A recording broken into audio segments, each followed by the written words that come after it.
I'm sorry about this, miss. Good afternoon, June. There's just been some form of misunderstanding where I really don't need to be here.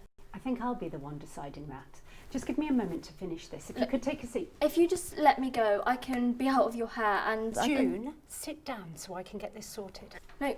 If you continue this, I'll call your parents. No, please don't. Then sit now. That's a start. Now, I want you to tell me what has happened, and I want you to tell me honestly. No, it's fine. I'll let you finish that work first. You already know what's happened. Do you want to hear it from me? I want to hear your side. My side of the story. Well, you're alone on that one. Don't you want to tell me? Well, today, class began like it would normally. I walked in and took my seat in the back. I thought you were at the front of your class. I was moved.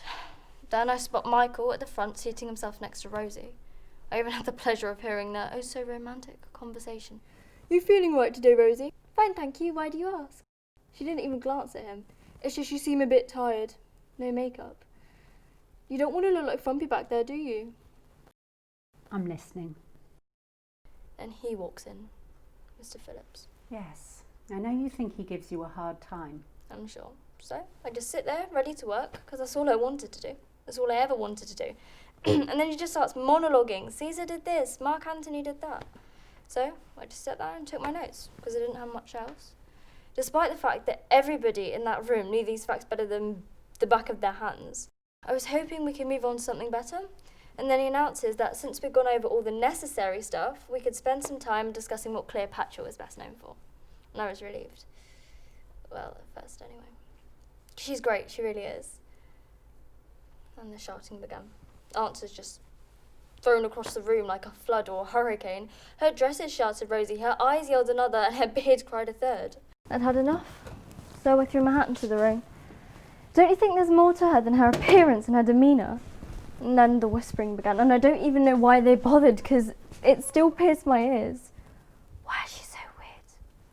Words are merely carried upon the air, but it doesn't matter, because I can still weigh on the heart, even if it isn't fair. And Mr. Phillips did nothing? Nothing at all. He should have. Can you tell me the rest? June, I'd like to know. I couldn't help but cry out and ask what was funny, and they just snickered some more. And then Michael piped up with a, "What's your problem then?" If you only gave her a chance, you'd see that there's so much more to learn about her. Still, at least she's treated a little more than a chapter in a book or a scene in a play. We all have our own stories to tell. Why else could the whole world be a stage? She has her wit, wisdom and charm, her guile, temperament and wealth to spare herself from any bodily harm. I'm tired of hearing of Herodotus and Virgil. What of Hypatia and Sappho? Why are they the ones pushed to the back and kept out of sight? There's so much more to her than you know. How much can you explore when you place her atop a pedestal? And Michael, he just laughed.